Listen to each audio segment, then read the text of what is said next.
Kota Denpasar mengalami inflasi sebesar 0,19% pada bulan November 2017, lebih rendah dari inflasi nasional yang tercatat 0,20%. Inflasi di Kota Denpasar dominan dipicu oleh kenaikan harga pada kelompok bahan makanan.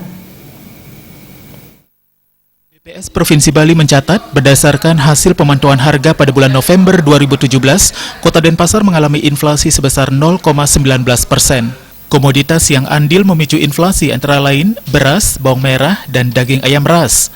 Sedangkan komoditas yang mengalami penurunan harga dan menahan laju inflasi, diantaranya tarif angkutan udara, bawang putih, dan daging babi. Inflasi dominan disumbangkan oleh kelompok bahan makanan dan kelompok kesehatan. Sedangkan yang menyumbangkan deflasi yakni kelompok transport, komunikasi, dan jasa keuangan, kelompok makanan jadi, minuman, rokok, tembakau, kelompok perumahan, air, listrik, gas, bahan bakar, serta kelompok sandang. Sementara itu kelompok pendidikan, rekreasi, dan olahraga tercatat tidak mengalami perubahan indeks.